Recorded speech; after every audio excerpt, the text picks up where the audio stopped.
Aid workers in Gaza raced against time to save thousands of priceless artifacts from a warehouse slated for demolition by the Israeli military. The building, which contained items from 25 years of excavations, including relics from a 4th century Byzantine monastery and some of Gaza's oldest Christian artifacts, was targeted due to alleged Hamas intelligence installations.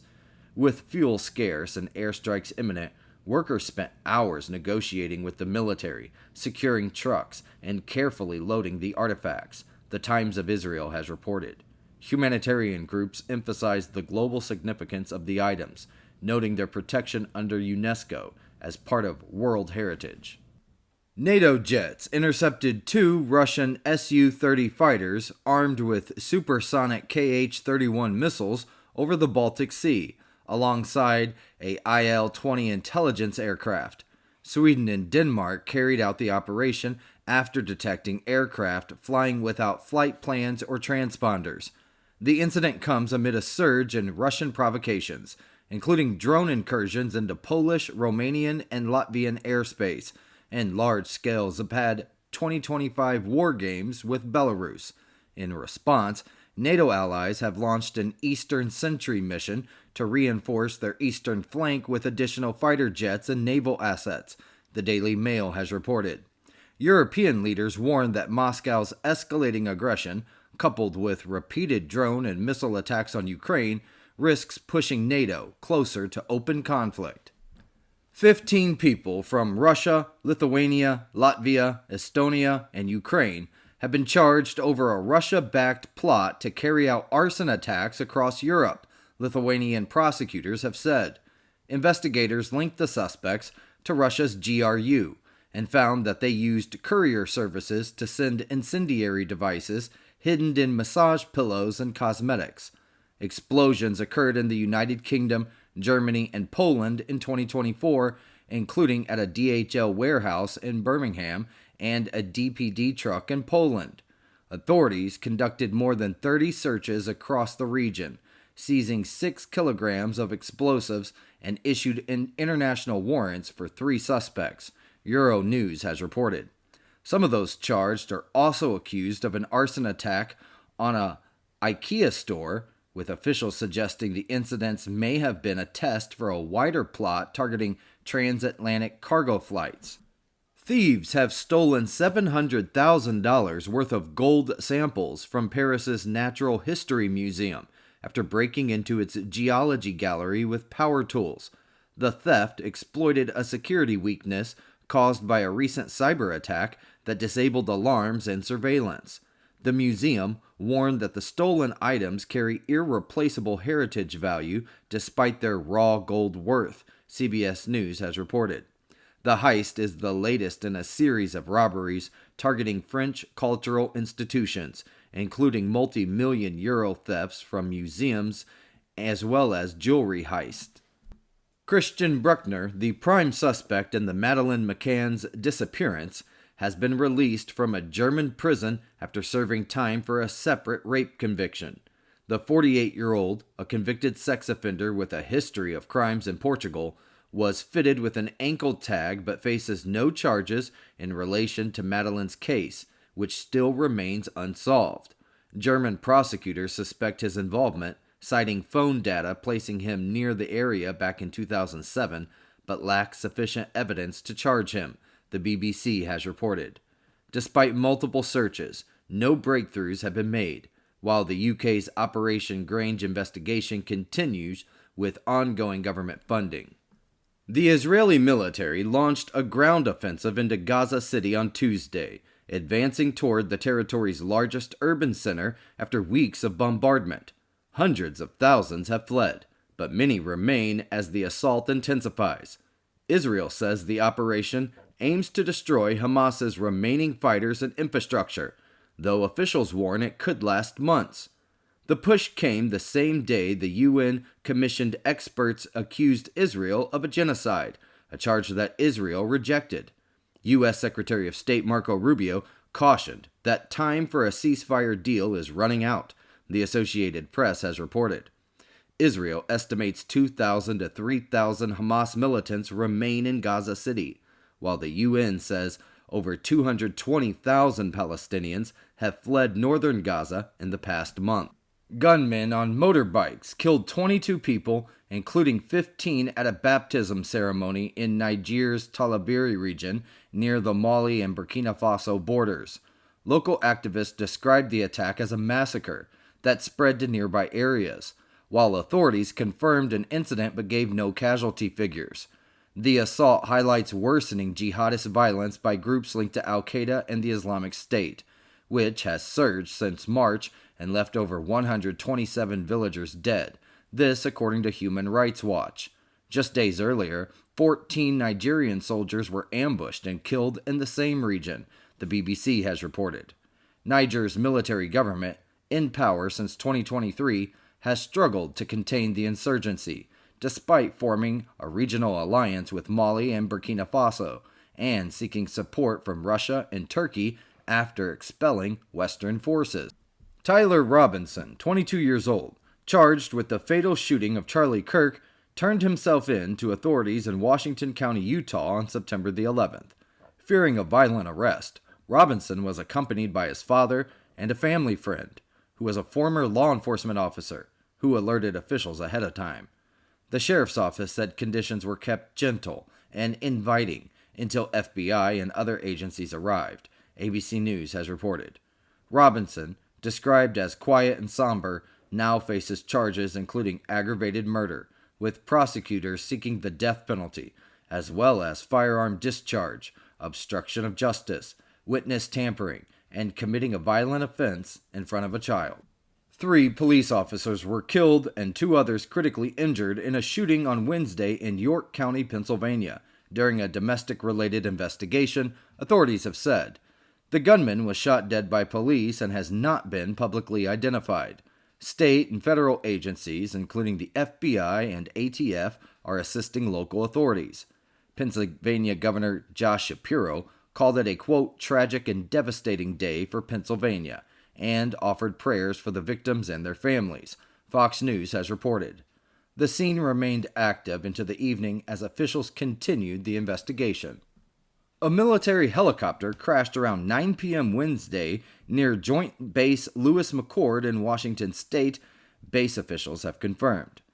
The Thurston County Sheriff's Office has said that deputies responded after reports of a crash near Summit Lake and noted that the military had lost contact with the aircraft.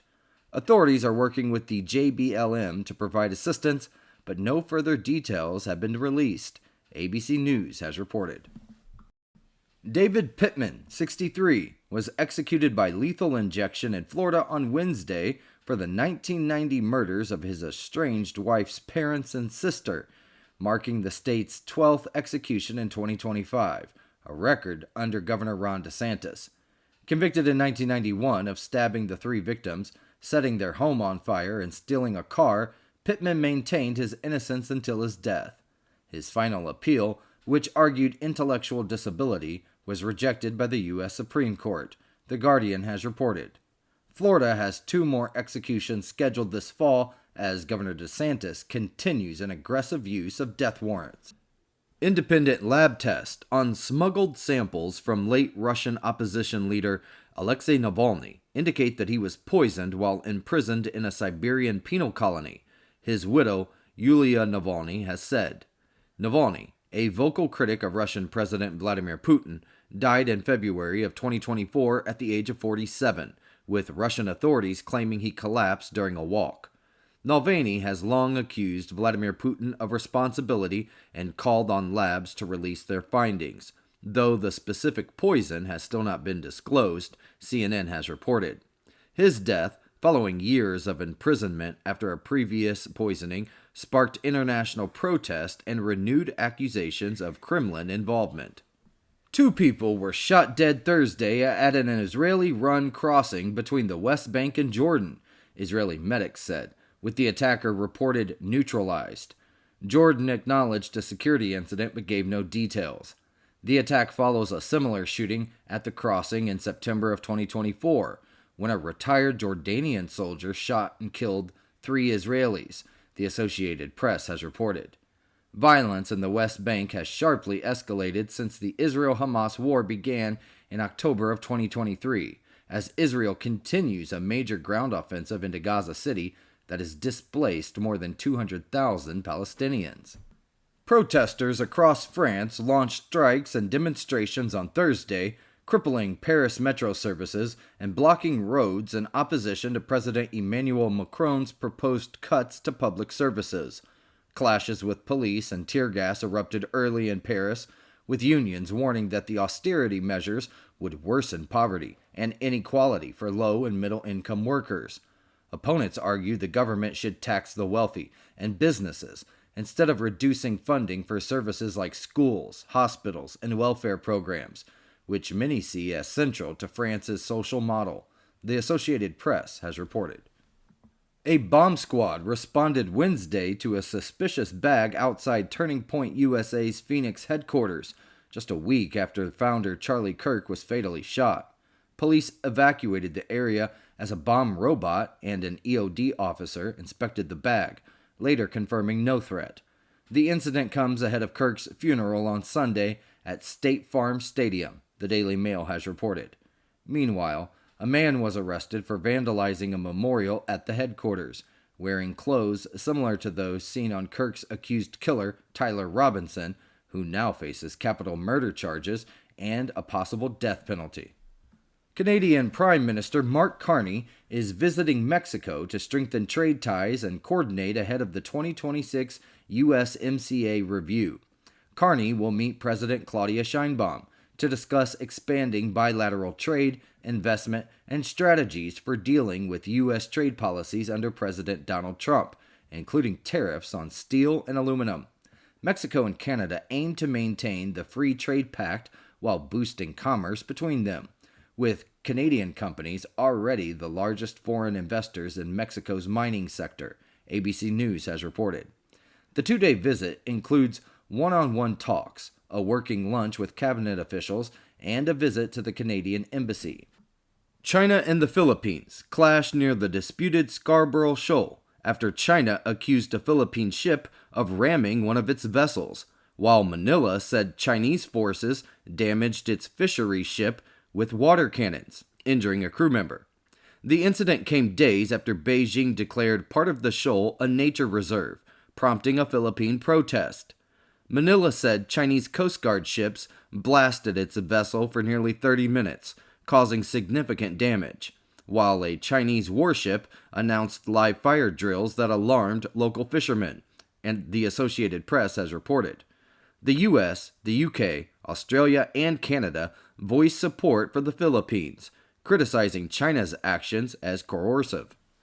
Denmark is leading a major NATO exercise in Greenland, involving over 550 troops from Denmark, France, Germany, Sweden, and Norway to boost Arctic defense readiness amid growing tensions over the region. The drills include ship boardings, live fire exercises, and F-16 flyovers, with the United States, the United Kingdom, and Canadian observers present. Danish commanders cite Russia as a regional threat, but stress strong ties with the U.S. military, despite past friction over President Donald Trump's push for U.S. control of Greenland, Euronews has reported.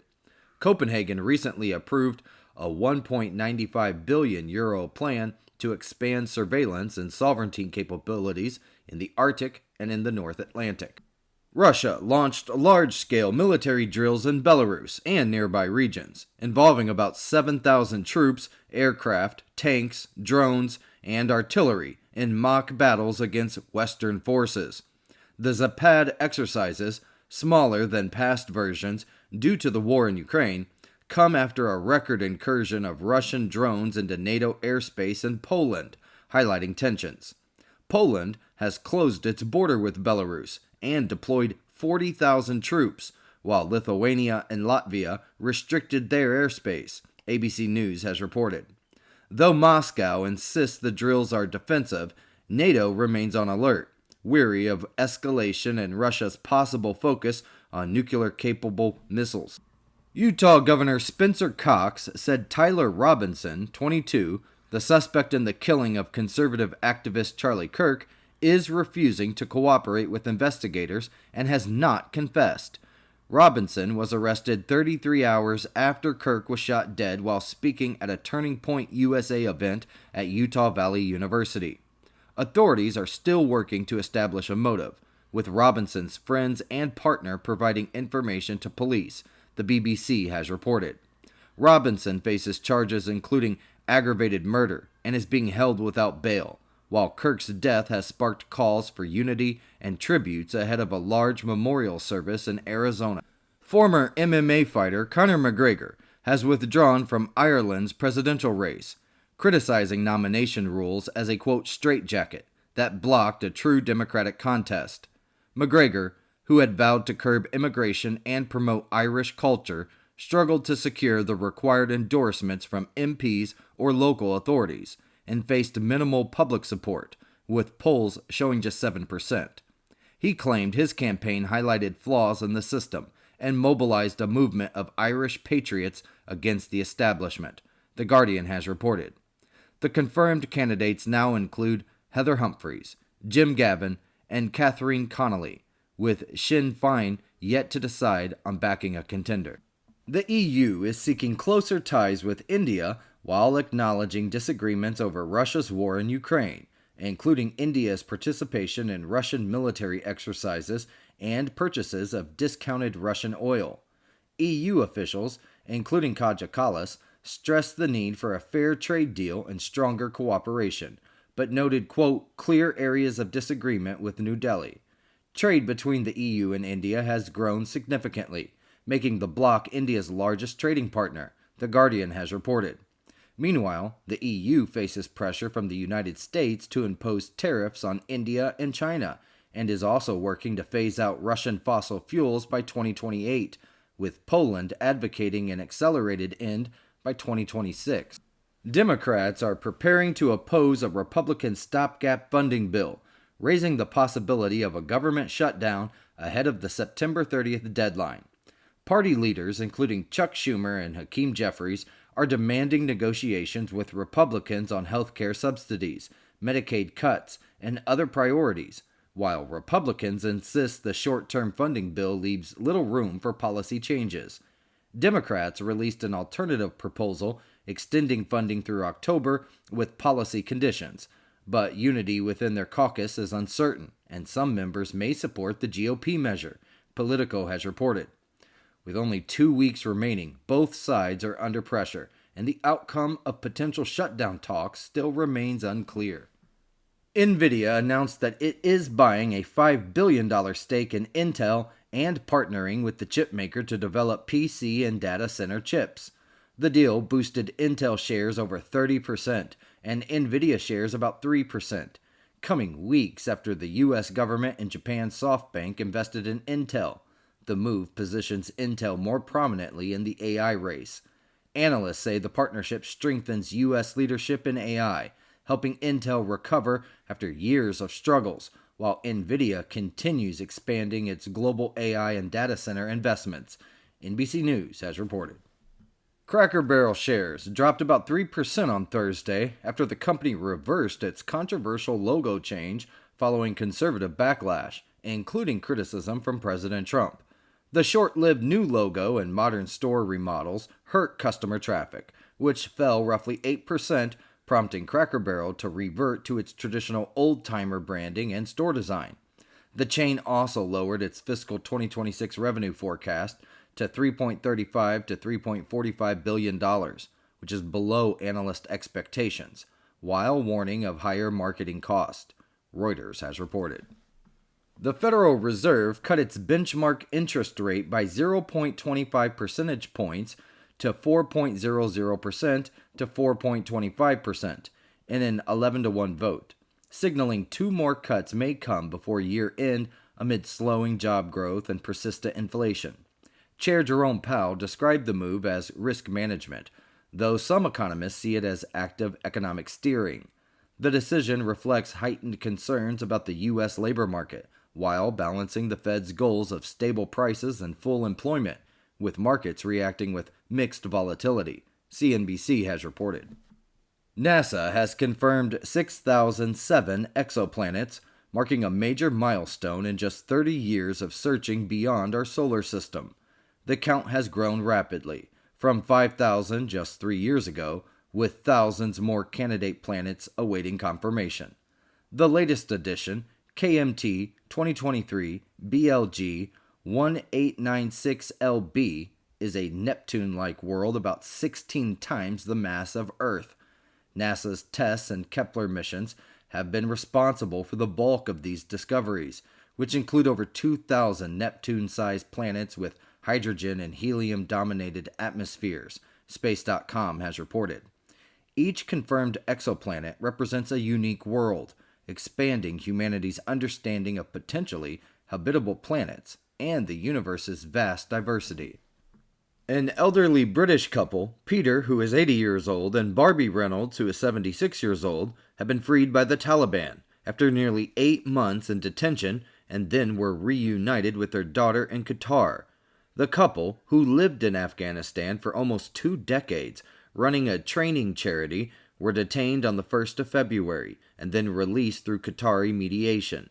Their family, who had raised alarms over their deteriorating health in prison, expressed deep gratitude to Qatar and the United Kingdom, and the United States and the United Nations for their role in securing their release, the BBC has reported. After medical checks in Doha, the couple will travel to the United Kingdom, though their longtime home is in Afghanistan's Bamiyan province. U.S. Treasury yields rose Friday as investors assess the economy and future monetary policy following the Federal Reserve's first rate cut of the year. The 10-year yield climbed to 4.135%, and the 2-year yield reached 3.578%, marking their highest level since September the 5th, while the 30-year yield rose to 4.747%. Now, despite lower short-term rates, longer-term yields increased amid expectations for stronger economic growth, inflation, and government borrowing needs. The Fed cut its benchmark rate by 1/4 point and signaled 2 more cuts later this year, CNBC has reported. Recent data showing fewer jobless claims eased concerns about a slowing labor market, while investors await next week's personal consumption expenditures report for further inflation insights. Constance Martin, a 38-year-old British aristocrat, and her boyfriend, Mark Gordon, who is 51 years old, were sentenced to 14 years in prison for the manslaughter of their newborn daughter while on the run in 2023. The couple hid from authorities after Martin secretly gave birth, living in a tent during freezing weather where their baby, Victoria, then died of hypothermia. Her body was later found in a shed in Brighton after a nationwide search. The pair were also convicted of child cruelty, concealing a birth, and perverting justice, the Associated Press has reported. The judge said that they showed little care for their child, rejecting claims her death was an accident. Researchers have found the world's oldest evidence of intentional mummification. Hunter-gatherers in southern China, Vietnam, and Indonesia smoke-dried their dead up to 14,000 years ago. Analysis of 54 crouching burials revealed bone charring consistent with long exposure to low heat, a method still used in parts of Papua New Guinea. The discovery predates the earliest known mummification in Chile and Egypt by thousands of years, and suggests ancient hunter-gatherers had complex funerary practices and beliefs about death, CNN has reported. Scientists say the findings highlight a deep human desire to preserve connections with the deceased. X-Square Robot has unveiled Quanta X2, a versatile robotic butler capable of cleaning, serving, and performing complex tasks, alongside WAW OSS, which is an open-source AI model for adaptable, real-world robotics. Quanta X2 stands 5 foot 8 inches tall, weighs 210 pounds, and features 62 degrees of freedom, a 7 degree of freedom arm, and dexterous hands for precise, lifelike movements. It can clean with modular tools, grip objects, and even express emotions through gestures, handling up to 13 pounds with precision down to 0.001 inches. while OSS trains robots to generalize across tasks, integrate vision, language, and action, and operate outside controlled environments, Fox News has reported. The launch is supported by $100 million in Series A+ funding led by Alibaba Cloud, with WAW OSS available to developers on GitHub and Hugging Face. Astronomers have discovered a black hole growing at one of the fastest rates ever recorded using NASA's Chandra X-ray Observatory. The black hole, RACS J032035, has a mass of about a billion suns and lies 12.8 billion light years away, seen just 920 million years after the Big Bang, producing more X-rays than any other known early universe black hole. It powers a quasar and appears to be growing at 2.5 times the normal Eddington limit, challenging theories of black hole formation. The rapid growth could explain how supermassive black holes reach enormous sizes so quickly, and it may also be linked to rare, high-speed particle jets emitted by some quasars, NASA has reported. Observations from X-ray, optical, and infrared telescopes helped researchers measure its growth rate at 300 to 3,000 solar masses per year, offering new insights into the origins and the evolution of the universe's first black holes.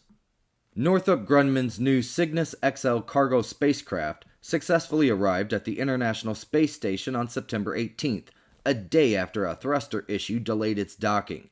Astronaut Johnny Kim used the Canadarm2 robotic arm to capture the freighter, which launched on September the 14th atop a SpaceX Falcon 9 rocket from Florida. This NG-23 mission, the first Cygnus XL flight, delivered about 11,000 pounds of supplies, more than previous Cygnus missions, including materials for semiconductor and pharmaceutical research, cryogenic fuel tank improvements, and a UV system to control microbes in water. Named SS William Willie McCool in honor of the fallen Columbia astronaut, the spacecraft will remain at the ISS until March of 2026 before deorbiting, Space.com has reported. The mission marks Northrop Grumman's 23rd cargo delivery to the station and its first one in over a year. A 3,000-year-old gold bracelet belonging to an ancient Egyptian pharaoh was stolen from an Egyptian museum on September the 9th and then was melted down, this according to authorities. The artifact, decorated with beads, vanished from a conservation lab safe. Investigators traced the theft to a museum restoration specialist who sold it through a series of traders, ultimately to a gold smelter. Suspects were arrested, and the sale proceeds, valued at about $4,000, were seized, CNN has reported. The theft occurred just weeks before the November opening of the Grand Egyptian Museum near the Giza Pyramids.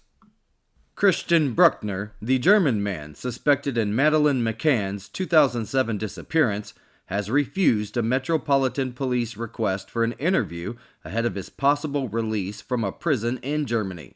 Bruckner, serving a sentence for an unrelated rape, remains a key suspect in the United Kingdom, German, and Portuguese investigations, but denies any involvement. Madeleine vanished at age 3 from a holiday apartment in Portugal, in a case that continues to draw international attention, The Guardian has reported. Police say inquiries will continue despite his refusal to cooperate. Yordanis Cobos Martinez, 37, has been arrested in Dallas on suspicion of capital murder after allegedly beheading a motel manager who was 50 years old with a machete. Now, according to court documents, Cobos Martinez attacked the victim after a dispute over a washing machine. He then chased him into the motel office and continued the assault despite attempts by the victim's family to intervene. Police say he then placed the manager's head in a dumpster before being arrested nearby, still carrying the machete and the victim's belongings, NBC News has reported. Cobos Martinez, a Cuban national with a prior deportation order, is being held without bond in Dallas County Jail. New York Governor Kathy Hochul endorsed 33-year-old Democratic Socialist Zoran Mamdani for mayor of New York City, giving the young candidate a major establishment boost. Hochul praised Mamdani's focus on affordable living and safe neighborhoods, despite disagreements over tax increases and his stance on Israel. The endorsement comes amid political pressure from the Democratic Party's left flank and follows President Donald Trump's attempts to influence the race in favor of Andrew Cuomo, Politico has reported. While boosting Mamdani, the move carries political risks, with Republicans and some Democrats criticizing Hochul for backing a candidate they claim is far left and controversial. Russia's Progress 93 spacecraft docked with the International Space Station on September the 13th, delivering 2.8 tons of food, fuel, and supplies for the Expedition 73 crew. The freighter launched 2 days earlier from Kazakhstan and will remain at the station for about 6 months before re-entering Earth's atmosphere. Progress 93 joins 4 other spacecraft currently at the ISS, including another Progress, a SpaceX Dragon cargo capsule, and 2 crewed vehicles, Space.com has reported. The 7-person crew aboard the Expedition 73 includes astronauts from NASA, JAXA, and Roscosmos, with Northrop Grumman's Cygnus set to arrive next week. A 3,000-year-old gold bracelet belonging to a pharaoh of Egypt's 21st dynasty has gone missing from a restoration lab at Cairo's Egyptian Museum. The bracelet, adorned with spherical beads, was discovered missing during a recent inventory check. Egypt's Antiquities Ministry has launched an internal investigation and alerted authorities at airports, seaports, and border crossings to prevent smuggling, CBS News has reported. The loss comes weeks before Grand Egypt Museum's November 1st opening and amid ongoing efforts to secure and transfer other historic artifacts. Tyler Robinson, 22 years old, accused of killing right-wing commentator Charlie Kirk, is set to appear in a Utah court Tuesday to face charges that may include capital murder. Prosecutors and federal officials are still investigating whether Robinson acted alone or as part of a wider conspiracy, with possible hate crime charges pending. FBI officials say DNA evidence links him to the rifle used, and text messages suggest that he planned the shooting, The Guardian has reported. Authorities also cited signs of an obsession with Kirk. Utah's governor has vowed to pursue the death penalty, though prosecutors say that decision will come later as evidence is still being gathered. Tyler James Robinson, 22 years old, is expected to face formal charges this week in the killing of conservative activist Charlie Kirk, which could allow prosecutors to seek the death penalty. Robinson, held without bail in Utah County Jail, is accused of shooting Kirk from a rooftop at Utah Valley University before fleeing. Preliminary charges include aggravated murder, felony discharge of a firearm, and obstruction of justice. The death penalty would require prosecutors to prove a, quote, aggravating factor, such as creating a grave risk to bystanders. The official charging documents, which will become public at Robinson's first court appearance, could be filed between Tuesday and Friday, Fox News has reported. He may also face a separate federal charge. After decades of searching, researchers have discovered the wreck of the F.J. King, which was a ghost ship that sank in a storm off Wisconsin's Door Peninsula nearly 140 years ago. The 144-foot cargo schooner, built in 1867, went down on September the 15th, 1886, while carrying iron ore from Michigan to Chicago. Led by Brendan Baylod, the team used side-scan sonar to locate the surprisingly intact hull, less than half a mile from a lighthouse keeper's reported sighting, NBC News has reported. The Wisconsin Underwater Archaeological Association, which has found 5 wrecks in the past 3 years, continues to explore the Great Lakes, home to thousands of undiscovered shipwrecks threatened by invasive mussels. President Donald Trump announced that U.S. forces carried out a second military strike in 2 weeks against a boat that he claimed was smuggling drugs from Venezuela, killing 3 people and leaving bags of cocaine and fentanyl in the ocean. Trump framed the strike as part of his policy to treat drug cartels like foreign terrorist organizations, allowing the use of lethal force. Critics, including Senator Rand Paul, questioned the legality and the morality of such actions, warning they could constitute war crimes. Details about the strike, including how it was conducted, remain unclear. Earlier this month, President Trump said a similar strike killed 11 alleged smugglers, though Venezuela denied that they were drug traffickers, ABC News has reported. The operation came amid a major U.S. military buildup in the region, with Navy ships, fighter jets, and armed drones deployed under Trump's orders. Israeli forces have intensified their ground offensive in Gaza City, carrying out heavy air and artillery strikes that have destroyed residential blocks, hit a children's hospital, and forced mass displacement. The United Nations says Israel is committing genocide, while the Palestinian death toll has reached 65,000. Hundreds of thousands have fled south, though many remain trapped due to hunger, cost, or fear that the south is equally unsafe. Israeli officials doubt the offensive can eliminate Hamas, with an estimated 2,000 to 3,000 fighters still in the city, The Guardian has reported. Critics argue the campaign is driven more by political motives, such as prolonging war and pressuring Palestinians to leave, than by military necessity. Outgoing MI6 chief Sir Richard Moore said there is absolutely no evidence that Russian President Vladimir Putin wants peace in Ukraine, accusing him of stringing us along. Speaking in Istanbul, Moore argued that Putin underestimated Ukraine, has weakened Russia's future, and is lying to his people and the world. He noted the war has strengthened Ukrainian identity, pushed Sweden and Finland into NATO, and accelerated Russia's decline, CBS News has reported.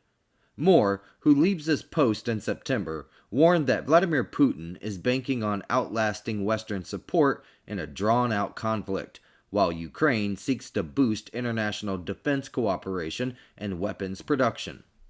A magnitude 7.8 earthquake struck near Russia's Kamchatka Peninsula on Thursday, this according to the U.S. Geological Survey. The earthquake initially prompted tsunami advisories for Alaska's Aleutian Islands, though they were later canceled. Russian officials issued warnings along the east coast of Kamchatka, urging residents to stay alert, but reported no damage. The U.S. National Weather Service confirmed there was no tsunami threat to Hawaii, while Canadian authorities said British Columbia was also safe, CBS News has reported. Now, this event follows a stronger 8.8 magnitude earthquake in Russia's Far East on July the 30th that triggered widespread tsunami warnings across multiple countries. Romania summoned Russia's ambassador after reporting a Russian drone briefly entered its airspace on Saturday, days after Poland reported a similar breach. Romanian F-16s tracked the drone near the Ukraine border before radar contact was lost, with officials stressing it posed no threat to civilians. The EU condemned the incident as a blatant violation of sovereignty, while NATO has boosted air defenses under Operation Eastern Sentry. Ukrainian President Volodymyr Zelensky warned that the incursions show Russia is deliberately expanding the war, Axios has reported. Russia has not commented. 2 tornadoes struck southeastern Utah's San Juan County near Montezuma Creek on Saturday, destroying 3 homes but causing no reported injuries. The tornadoes, which touched down within an hour, had paths likely under 10 miles, though exact tracks and wind speeds are still being assessed. The storm also displaced an unknown number of livestock and pets on the Navajo Nation, which spans parts of Utah, Arizona, and New Mexico, the Associated Press has reported. Tornadoes are rare in this area, with only 2 previously confirmed since 1950. The United Kingdom Prime Minister, Sir Keir Starmer, condemned the use of the national flag as a symbol of violence and division, following the Unite the Kingdom March in central London, which was attended by over 150,000 people, alongside a 5,000-strong counter-protest. Starmer emphasized that the flag represents the country's diversity, and then pledged that intimidation or assaults based on background or skin color would not be tolerated. Police reported 26 officers were injured, including 4 seriously, and 24 people arrested, while Assistant Commissioner Matt Twist claim that some participants came intent on violence, the BBC has reported. The protest featured speeches from right-wing political figures, including Tommy Robinson, and a video link address from Elon Musk, prompting criticism from officials. The Taliban has imposed a nationwide ban on fiber optic internet in Afghanistan, cutting Wi-Fi access for homes, businesses, and government offices for the first time since taking power in 2021. Authorities say the move is part of a crackdown to prevent immorality, though mobile internet remains available. Several provinces in Afghanistan have already confirmed the shutdowns. Media groups condemned the ban, warning that it threatens freedom of expression and restricts access to vital services, ABC News has reported. Until now, most Afghan provinces had fiber optic coverage spanning more than 1,800 kilometers. Israel launched a major wave of airstrikes in southern Lebanon, claiming to target Hezbollah infrastructure and weapon sites after issuing evacuation warnings in several villages. Footage showed heavy smoke in one of the affected areas, though casualties have not yet been reported. Lebanon's prime minister condemned the attacks as violations of the U.S. and France brokered ceasefire and urged international pressure on Israel to halt its operations and withdraw from Lebanese territory.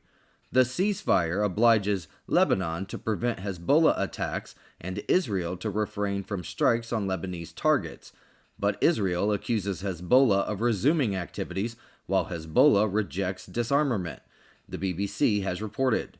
The near-daily Israeli strikes continue despite the agreement which was reached in November. Authorities in Washington state say human remains found in the mountains are believed to be those of Travis Decker, a former soldier wanted for the deaths of his 3 young daughters. Decker, who was 32 years old, had been on the run since June the 2nd, when his daughters, Peyton, who was 9, Evelyn, who was 8, and Olivia, who was 5, were found dead at a campground near Leavenworth. An autopsy determined they were suffocated after being bound with zip ties and having plastic bags placed over their heads. Decker, who served in the U.S. Army and had survival training, evaded capture despite an extensive search involving state and federal agencies, the Associated Press has reported. DNA testing will confirm the identity of the remains. President Trump suggested on Monday that public companies should report earnings every 6 months instead of quarterly, arguing it would save money and let managers focus on running their businesses. He compared U.S. practices unfavorably to China's long-term approach, though Chinese companies also report quarterly. Any change would require SEC approval, as quarterly reporting has been mandatory since 1970, The Hill has reported. This proposal follows Trump's previous calls to alter how U.S. economic data, like monthly jobs reports, is released. A man in his 30s died after riding the Stardust Racers roller coaster at Universal Orlando's new Epic Universe Park, with an autopsy ruling the case as blunt impact injuries. The death was deemed accidental, though officials have not released details about where the injuries occurred. The man was found unresponsive after the ride and then later pronounced dead at a hospital. Universal has closed the attraction and said it is cooperating with investigators, CNN has reported. The incident comes just months after the park opened in May, with Epic Universe already reporting several other ride-related medical emergencies. A SpaceX Falcon 9 rocket launched a Northrop Grumman Cygnus XL cargo spacecraft on Sunday, sending over 5 tons of supplies, spare parts, and holiday treats to the International Space Station. The uncrewed freighter, the first XL variant with extra cargo capacity, is scheduled for capture by the station on Wednesday. Highlights of the shipment include food like clams, roast turkey, smoked salmon, ice cream, and a high school breakfast competition dish, along with critical consumables and system spare parts, CBS News has reported. The Falcon 9 first stage successfully returned to Cape Canaveral for its 67th Florida landing, while the Cygnus entered orbit for its autonomous journey to the station, following a recent Russian Progress cargo delivery. Minneapolis police are investigating 2 mass shootings on Monday that left 13 people injured. In the morning, 5 men were shot near East Lake Street and Stevens Avenue, one critically. And then that night, 8 more people were wounded at a homeless encampment on East Lake Street, 4 in serious condition. Mayor Jacob Frey vowed to clear the encampment once the investigation ends, sparking a dispute with the property owner who called for more humane solutions. KARE NBC 11 has reported. Police have found shell casings at multiple locations, but have not made any arrests, and it remains unclear how many gunmen were involved. A New York judge dismissed terrorism charges Tuesday against Luigi Maggione, accused of killing United Healthcare CEO Brian Thompson, but upheld second-degree murder charges. The judge ruled that while Maggione expressed hostility toward the health insurance industry, prosecutors failed to show that he aimed to intimidate or coerce the public as required under state terrorism law. Maggione, who is 27 years old, faces both state and federal cases, with federal prosecutors seeking the death penalty. His writings, which prosecutors describe as a manifesto, praised the Unabomber and called Thompson's killing a step toward, quote, revolutionary change in healthcare, the Associated Press has reported. Supporters have rallied around him, casting the Ivy League graduate as a symbol of anger at insurers. Pretrial hearing in the state cases are set for December the 1st. Court documents allege that Tyler Robinson, 22, confessed in text messages to killing conservative activist Charlie Kirk during a Utah Valley University event. Robinson's roommate found a note at their apartment outlining his plan, and then later received texts in which Robinson admitted to the shooting, discussed hiding his grandfather's rifle near the campus, and said that he had planned the attack for over a week. Robinson surrendered after his parents recognized him in surveillance photos, CBS News has reported. He now faces multiple charges, including aggravated murder, and Utah prosecutors plan to seek the death penalty. A Pennsylvania man identified as 38-year-old Donald Henson of Penn Hills rammed his car into the gate of the FBI's Pittsburgh office early on Wednesday in what officials called a targeted attack. After the crash, he placed an American flag on the gate before fleeing on foot. No injuries were reported, but the FBI described the act as terrorism and warned Henson may be dangerous. Officials said he had recently visited the office to file a nonsensical complaint and may be experiencing mental health issues, ABC News has reported. The FBI is leading the investigation and preparing federal charges. The U.S., South Korea, and Japan launched Freedom Edge, which is a large-scale air and naval drill near South Korea's Jeju Island, running through Friday. The exercise, billed as their most advanced trilateral defense cooperation to date, includes missile defense, maritime operations, and cyber training to counter North Korea's nuclear threats. Pyongyang denounced the drills as a, quote, reckless show of strength, with Kim Jong-un warning of consequences, the Associated Press has reported. North Korea has rejected talks with Washington and Seoul, instead deepening ties with Russia and China while continuing weapons development. Fulton County District Attorney Fannie Willis has been permanently removed from prosecuting President Donald Trump's Georgia election interference case after the state Supreme Court refused to hear her appeal. The decision upholds a ruling disqualifying Willis and her office over the appearance of impropriety from her past romantic relationship with Special Prosecutor Nathan Wade. The case now goes to Georgia's Prosecuting Attorneys Council, which must appoint a new prosecutor who could pursue the charges, narrow them, or dismiss the case, Fox News has reported. President Trump and 18 others were indicted in 2023 under Georgia's RICO law, though Trump's status as sitting president makes prosecution unlikely. 2 men in Utah, Adib Nasir, 58, and Adil Justice Akmi Nasir, 31, were arrested after allegedly planting an incendiary device under a news van outside an occupied building. The bomb was lit but malfunctioned, triggering a major evacuation and an FBI-led investigation due to its placement under a media vehicle in a public area. A search of the suspect's home uncovered fake weapons of mass destruction, illegal drugs, and firearms they were barred from owning, which forced another evacuation before being deemed hoaxes, the New York Post has reported. Adib faces multiple terrorism and weapons of mass destruction charges and is being held without bail, while Adil remains under investigation but has not yet been charged. The family of Travian Reed, a 21-year-old black student found hanging from a tree on Delta State University's campus, is demanding transparency in the investigation into his death. Police have preliminarily ruled it a suicide, though the case remains under review with state and local agencies involved. Amid widespread skepticism and online speculation, the family's attorney announced an independent investigation and autopsy, stressing the need for answers and possible campus surveillance footage, USA Today has reported. Reed's family described him as joyful and loving, saying they simply want clarity about what happened.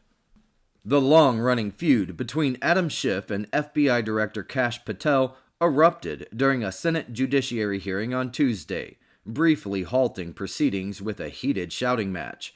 The clash began when Schiff questioned Patel about the Justice Department's decision to move Ghislaine Maxwell to a lower security prison, accusing him of downplaying political influence. Patel fired back, calling Schiff a political buffoon and accusing him of past misconduct during Russiagate and the January 6 investigations. The tension reflects years of political animosity, including past social media posts and conflicting roles in congressional investigations, Politico has reported. Similar confrontations occurred with other senators, and the hearing spotlighted Patel's handling of high-profile cases, including Epstein and the Charlie Kirk assassination probe.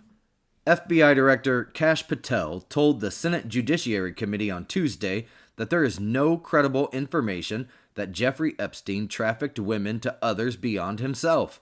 Patel emphasized that if such evidence existed, he would have acted immediately.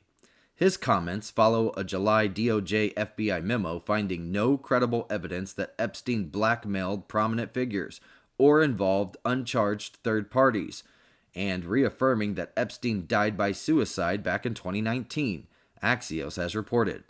Lawmakers continue to press for transparency, with ongoing House oversight investigations and potential votes on unsealing Epstein-related documents. Around 13.7 million voters in Germany's North Rhine-Westphalia went to the polls, delivering losses for the center-left SPD and the Greens, while the CDU held steady and the AfD made significant gains. Preliminary results show the CDU with 33.3%, the SPD 22.1%, the AfD 14.5%, and the Greens 13.5%, marking a major setback for the environmentalist and a surge for the AfD compared to 5 years ago. The elections, covering around 20,000 local parliamentary seats and city mayoralships, were seen as a test of public opinion since the new federal coalition took office in May, the DW has reported. The AfD state leader framed the result as a, quote, referendum on the direction of our country. Ford Motor Company announced that it will relocate its world headquarters to a new 2.1 million square foot facility, the Henry Ford II World Center, on the historic site of its 1953 Product Development Center in Dearborn, Michigan. The state-of-the-art campus, designed to foster collaboration among corporate, design, and engineering teams, will include studios, garages, fabrication shops, conference rooms, and a 160,000 square foot dining hall, and 12 acres of green space. Construction is underway, with most work completing this year and the final section finished in 2027. The headquarters is set to open in November of this year, CBS News has reported. The current glass house, home to about 2,000 employees, will be decommissioned and then demolished after the move. Travian Trey Reed, a 21-year-old black college student, was found hanging from a tree on Delta State University's campus in Mississippi, and his death has now been ruled a suicide after an autopsy. Police said findings matched earlier investigations, which showed no evidence of foul play, though toxicology results are still pending. Civil rights advocates and Reed's family, represented by attorney Ben Crump, have demanded a transparent review given Mississippi's history of racial violence. Congressman Benny Thompson called for federal involvement, and local authorities have turned case materials over to the FBI and the U.S. Attorney's Office for review, The Guardian has reported. The university said multiple agencies are assisting in the investigation. ANZ Group will pay $159.5 million in penalties, the largest ever against a single entity by Australia's corporate regulator, for systemic misconduct, including charging deceased customers and acting in bad faith in a government bond deal. The settlement, requiring federal court approval, resolves 5 investigations across ANZ's markets and retail divisions, centered on trading during a 14 billion Aussie bond issuance that pushed bond prices down and cost the government around 26 million Aussie. ANZ Chair Paul O'Sullivan apologized, acknowledging the bank let customers down, while the ASIC Chair Joe Longo criticized the conduct as a breach of public trust, Reuters has reported. The penalty adds to over 310 million Aussie in fines that ANZ has faced since 2016 as the bank navigates job cuts and tighter capital requirements under the new CEO. Several New York elected officials, including City Comptroller Brad Lander, were arrested Thursday during a protest at a Manhattan immigration office. This, according to DHS and local reports. Authorities said 71 people in total were arrested, among them 2 state senators and 9 assembly members, after they demanded access to the building's 10th floor migrant holding facility to review the conditions. DHS accused Lander of obstructing law enforcement and refusing to leave until detainees were released. All those arrested are expected to receive summonses and be released, ABC News has reported. The protest came days after a federal judge ordered the government to improve conditions for migrants held at the facility. 2 elk hunters, Andrew Porter, 25, of North Carolina, and Ian Stasko, 25, of Utah, who went missing on Friday in southwest Colorado, were found dead Thursday morning by search and rescue teams. Their bodies were discovered near the Rio de los Pinos trailhead after an extensive search involving multiple agencies, volunteers, and specialized teams. The men had last shared their location on September the 11th and were hunting in rugged terrain when they disappeared. Family members had been updating the public and organizing search efforts through social media and a GoFundMe page, the Colorado Sun has reported. Authorities are continuing their investigation, with identification and next of kin notifications pending.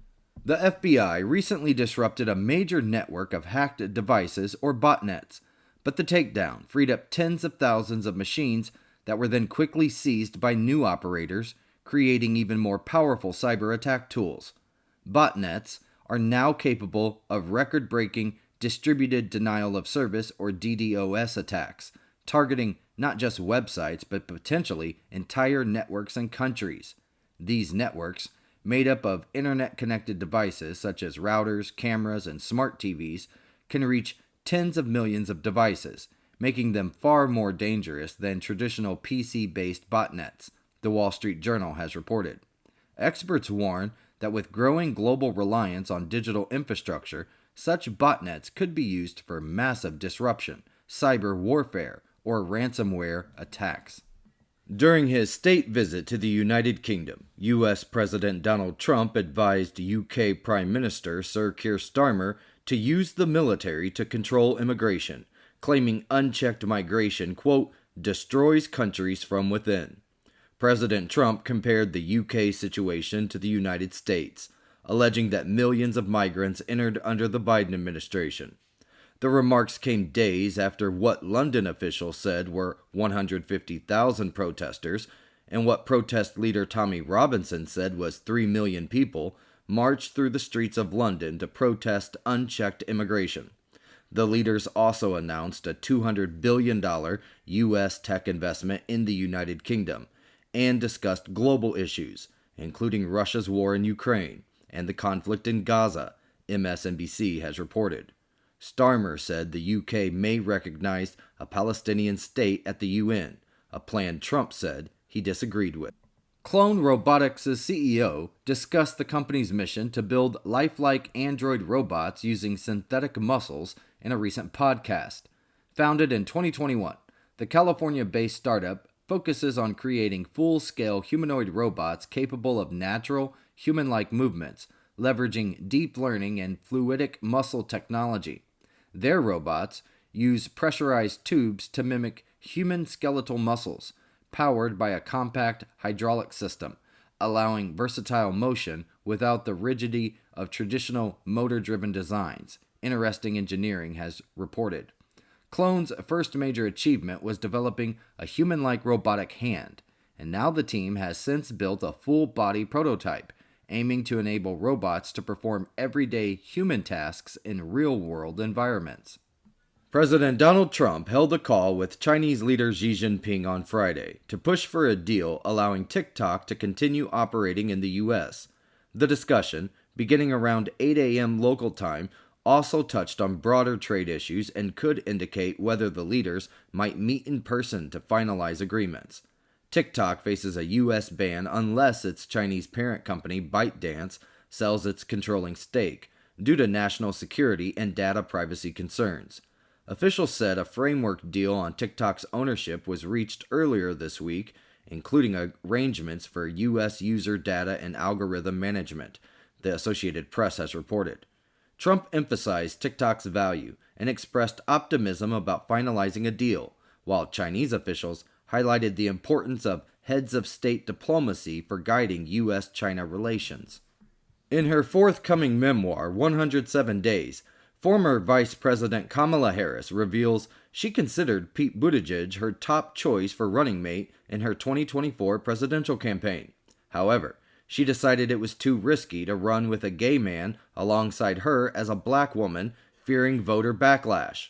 Harris ultimately selected Minnesota Governor Tim Walz for his executive experience and appeal to middle-class voters.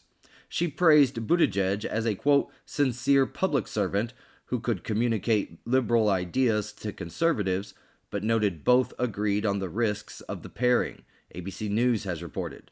The memoir also critiques Democratic leadership, including allowing President Biden to unilaterally decide to run for re-election. Polish authorities detained a young Belarusian woman and a Ukrainian man after a drone was spotted flying over the presidential palace in Warsaw on Monday night. The drone was neutralized by state security, and officials stressed it was too early to determine the suspect's motives, rejecting rumors of a major espionage operation.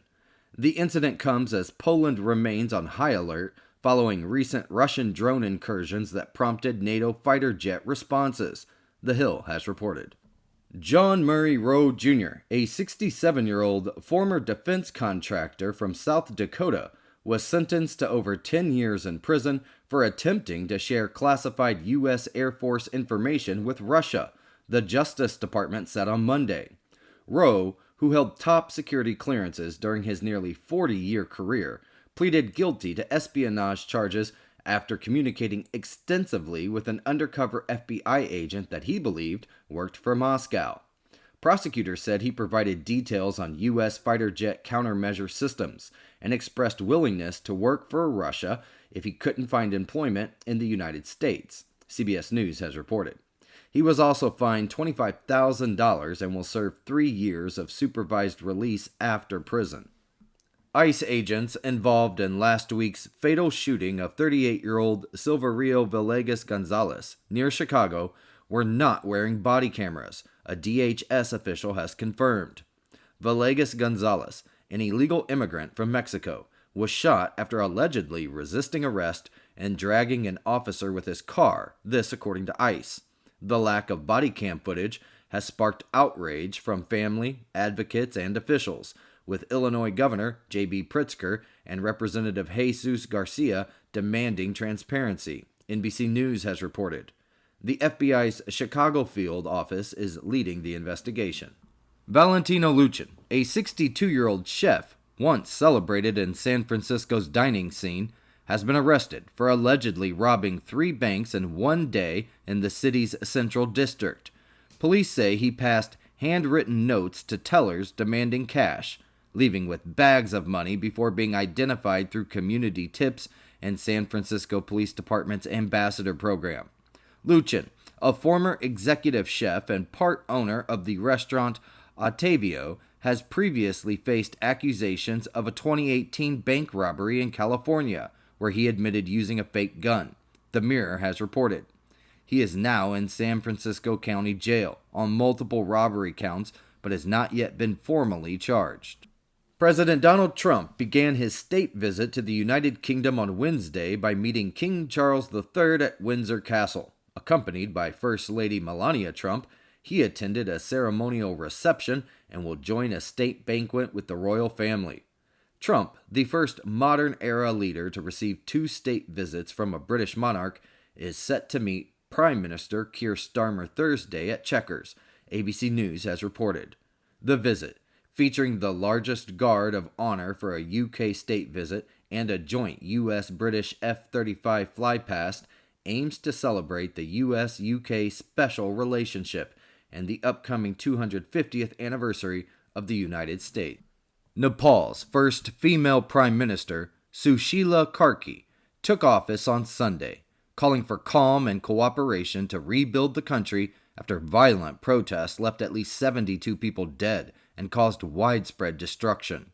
The demonstrations, sparked by a social media ban and anger over corruption and inequality, targeted government buildings, officials' homes, and businesses, leading to the resignation of the former prime minister. Karki pledged compensation for victims' families and care for the injured, while promising to restore stability, Politico has reported. Fresh parliamentary elections are scheduled for March the 5th. Democratic Governor Tim Walz, 2024 Democratic vice presidential nominee, has announced his campaign for a third term as Minnesota's governor.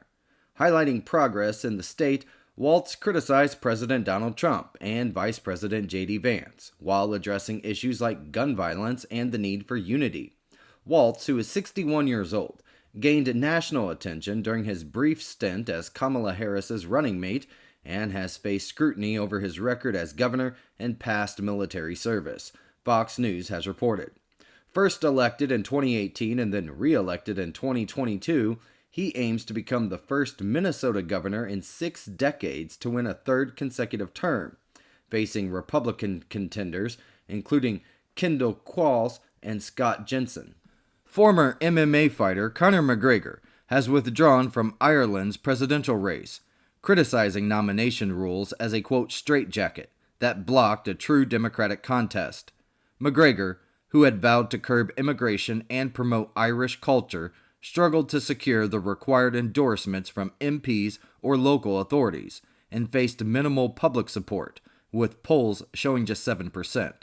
He claimed his campaign highlighted flaws in the system and mobilized a movement of Irish patriots against the establishment, The Guardian has reported. The confirmed candidates now include Heather Humphreys, Jim Gavin, and Catherine Connolly, with Sinn Féin yet to decide on backing a contender. Senator Chuck Grassley revealed that the FBI's Arctic Frost investigation, initially targeting efforts to overturn the 2020 election, had expanded to include 92 conservative groups and individuals, including the late Charlie Kirk's Turning Point USA, the Republican National Committee, and other Trump-linked organizations. Grassley said that whistleblower records show partisan motives, with agents reportedly celebrating prosecutions like that of Trump advisor Peter Navarro. The disclosure comes amid ongoing Senate scrutiny of the FBI's actions, following the January revelation of the operation and then Kirk's assassination last week at Utah Valley University, Breitbart News has reported. The European Commission has proposed suspending certain trade provisions with Israel and imposing sanctions on far-right Israeli ministers, violent settlers, and Hamas in response to Israel's war on Gaza. The measure, which also paused most EU support to Israel while maintaining aid to civil society, cite breaches of human rights and democratic principles. However, the proposals lack enough backing among the EU's 27 member states to pass, as some countries favor economic curbs and arms embargoes, while others oppose sanctions, Al Jazeera has reported. The move comes amid growing European protest and a UN finding that Israel's actions in Gaza may constitute genocide. Polish President Karl Nawrocki visited Berlin, calling for Nazi-era war reparations from Germany while seeking support amid Russian aggression. He met with German President Frank-Walter Steinmeier and Chancellor Friedrich Merz, but German officials, including the Commissioner for Polish Affairs, stressed that reparations are considered a closed issue and warned that pressing it could strain bilateral ties. Analysts note that cooperation is crucial given recent Russian drone incursions into Polish airspace, Euronews has reported. President Donald Trump arrived in the United Kingdom for a 2-day state visit aimed at strengthening U.S.-UK ties and advancing a multi-billion-dollar technology deal. The visit includes royal pageantry, with King Charles III hosting Trump at Windsor Castle, and also a meeting with Prime Minister Keir Starmer. While the trip highlights trade, nuclear energy, AI, and defense cooperation, it occurs amid policy differences on Ukraine, Gaza, and Russia, ABC News has reported. Trump's flair for grandeur and personal rapport with Starmer are key to the visit, which also seeks to showcase the historic transatlantic relationship and mark the upcoming 250th anniversary of U.S. independence. U.S. retail sales rose 0.6% in August, exceeding expectations, with July's figures also revised up to 0.6%, the Commerce Department has reported. Strong gains were seen in e-commerce, up 2%, clothing up 1%, and sporting goods up 0.8%, while department stores, furniture, and miscellaneous retailers saw slight declines.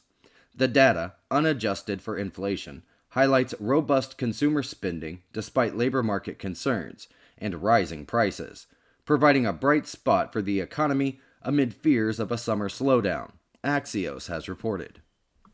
Grocery prices in the United States have surged to a 3-year high, with sharp increases in fresh produce, coffee, and meat. Tomatoes up 4.5%, beef roast up 4%, and instant coffee 4.9%, driving many Americans to struggle with the cost of living. Factors include global tariffs, with about 75% of imported foods facing duties, including a 50% tariff on Brazilian coffee and beef. Meanwhile, some staples like peanut butter, dried beans, and canned ham have decreased in price, the Mirror has reported. Rising food costs follow earlier record-breaking increases, such as eggs hitting $6.23 per dozen back in March. Credit scores in the United States are falling at their fastest rate since the Great Recession, dropping an average of 2 points this year, this according to FICO. Younger Americans, especially Generation Z, are feeling the most pressure, with average scores declining 3 points, and 14% experiencing drops of 50 points or more. Rising delinquencies on auto loans, credit cards, and personal loans highlight growing financial strain, even as stocks and home values remain strong, reflecting a K-shaped economy where many Americans struggle despite overall economic growth, CNN has reported. NVIDIA CEO Jensen Huang expressed disappointment over reports that China has banned purchases of the company's AI RTX Pro 6000D chips, affecting major firms like ByteDance and Alibaba. Huang described NVIDIA's China business as a, quote, roller coaster, and noted that U.S.-China geopolitical tensions and previous export restrictions have complicated operations. Despite setbacks, including a recent Chinese anti-monopoly probe, Huang emphasized the importance of Chinese AI market and pledged to continue support for both Chinese companies and the United States government, CNBC has reported. Meanwhile, NVIDIA announced a $15 billion investment in the United Kingdom AI infrastructure during President Trump's UK state visit. A security robot named Lance now patrols the old Kansas City Star building, where software company Potmos Tech operates a data center, providing 24/7 surveillance to supplement human guards. The 420-pound AI-powered K5 autonomous security robot monitors the area, records footage and has already assisted police by capturing evidence of attempted burglaries. Lance serves both as a deterrent and a tool for human security, helping keep the building, which has faced vandalism and break-ins, safe, the Kansas City Star has reported. The robot is part of a growing trend of autonomous security technology, deployed in locations where law enforcement cannot maintain a constant presence. Rivian has begun construction on a $5 billion electric vehicle factory east of Atlanta, spanning 2,000 acres in Walton and Morgan counties. The plant is expected to create 7,500 jobs, with production starting in the year 2028. Rivian will host a community event on Sunday and a formal groundbreaking with officials on Tuesday, emphasizing its long-term commitment to Georgia's EV industry despite previous delays. 95.5 WSB Radio has reported. Ben & Jerry's co-founder Jerry Greenfield is stepping down after 47 years, accusing parent company Unilever of stifling his activism. Greenfield and co-founder Ben Cohen said the brand's independence, promised at the 2000 sale to Unilever, is being undermined, limiting their ability to advocate for social justice causes. The move highlights ongoing friction with Unilever, which recently spun off its ice cream unit and follows past controversies, including Ben & Jerry's 2021 decision to stop selling ice cream in parts of the occupied Palestinian territories, Axios has reported. The Senate confirmed 48 of President Donald Trump's nominees in a single vote under new rules designed to clear a backlog of executive branch appointments delayed by Democrats. The 51-47 vote marks the first use of rules allowing multiple lower-level non-judicial nominees to be approved with a simple majority, bypassing prior Democratic stalling tactics. Confirmed nominees include Jonathan Morris as Administrator of the National Highway Traffic Safety Administration and Kimberly Guilfoyle as U.S. Ambassador to Greece. Republicans defended the change as fixing a, quote, broken process, while Democrats criticized it as giving Trump unchecked power to fill positions quickly, PBS News has reported. Senate leaders said more confirmations are planned to address the remaining backlog of over 100 pending nominations. President Donald Trump criticized Representative Ilhan Omar and Somalia on Thursday, following the House's vote to table a resolution that would have formally reprimanded her. President Trump called Omar, quote, terrible, and suggested that she should be impeached, while disparaging Somalia for political instability, poverty, corruption, and violence. The resolution brought by Representative Nancy Mace over a social media post by Omar failed 214 to 213, with 4 Republicans joining Democrats to defeat it. Omar thanked her colleagues for protecting her First Amendment rights and preventing further censure, The Hill has reported. President Trump also repeated allegations about Omar's personal life, questioning her marriage to her brother for U.S. citizenship. Stocks rose Friday, with major indexes hitting new records, as investors anticipated a Federal Reserve interest rate cut. The Dow gained 98 points, the S&P 500 rose 0.2%, and the Nasdaq advanced 0.3%, and the Russell 2000 climbed 0.1% to a record high. Apple shares jumped 1.4% on its new iPhone launch, while Tesla rose 2%. Strong corporate earnings and the Fed's quarter-point rate reduction, its first since December, supported the market, with weekly gains of 0.8 to 1.8% for the major indexes and 3% for the Russell 2000, CNBC has reported. Analysts noted broad market strength, driven not just by tech but by gains across multiple sectors. The Federal Trade Commission and a bipartisan group of state attorneys general sued Ticketmaster and parent company Live Nation on Thursday, alleging the companies use illegal tactics to force consumers to pay more for live events. The FTC claims Ticketmaster advertises lower ticket prices, imposes fake purchase limits, and works with brokers who use fake accounts to buy tickets and then resell them at high markups, from which Ticketmaster collects additional fees. Ticketmaster dominates over 80% of U.S. concert venues, with consumers spending more than $82.6 billion on its platform between the years 2019 and 2024, ABC News has reported. The lawsuit, filed in California, comes after high-profile failures in ticket sales, including Taylor Swift's Eras Tour, and follows federal actions aimed at banning hidden fees and regulating secondary ticket markets. Meta's upcoming Connect conference will spotlight new smart glasses, AI updates, and possibly metaverse developments.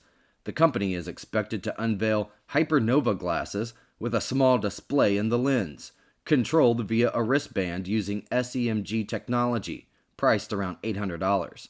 New third-generation Ray-Ban Metas and Oakley glasses with improved cameras and features may also be announced. While no new Quest VR headset is expected, AI features for apps and hardware, along with Horizon operating system licensing updates, are likely to be highlighted, The Verge has reported. CEO Mark Zuckerberg will deliver the keynote. On September the 7th of 2025, a total lunar eclipse turned the moon blood red, providing dark skies that allowed astronomers in Namibia to capture images of the interstellar comet 3I Atlas. The comet, only the third confirmed interstellar object, appeared green, possibly due to diatomic carbon released from melting ice or from other unfamiliar molecules.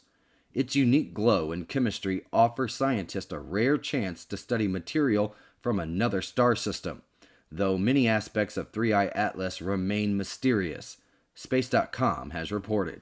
A suspect in Sun City West opened fire on Maricopa County SWAT deputies and a robot during a standoff on September the 16th. Deputies responded to shots fired call near 134th Avenue and Copperstone Drive, and identified the house from which the shots were coming. SWAT established a perimeter, at which point the suspect fired at both the officers and the robot. Before the team entered the home, the suspect surrendered peacefully, and no injuries were reported, NBC 12 News has reported. Authorities have not released additional details about the incident. Northrop Grumman's Cygnus cargo spacecraft on a resupply mission to the International Space Station has been delayed due to a main engine issue. The NG-23 mission, launched on September 14th from Cape Canaveral aboard a SpaceX Falcon 9 rocket, carrying 11,000 pounds of scientific experiments and supplies for the 7 astronauts aboard. And while the spacecraft reached a safe orbit and deployed its solar arrays, its main engine shut down early during 2 planned burns, forcing NASA and Northrop Grumman to reassess its arrival date, the USA Today has reported. Once resolved, astronauts Johnny Kim and Zena Cardman will capture Cygnus with the station's robotic arm and attach it to the Unity module. A skyscraper-sized asteroid, 2025 Ep.28, measuring 520 feet across, is approaching Earth at 24,136 miles per hour and will make its closest pass in 2 days, coming within 523,000 miles, over twice the distance to the moon. NASA tracks objects like this, classifying anything over 492 feet that comes within 4.6 million miles as potentially hazardous. While the 2025 Ep.28 is the largest near-Earth visitor this week, several smaller asteroids, ranging from 41 to 160 feet, will also pass relatively close in the coming days, Newsweek has reported.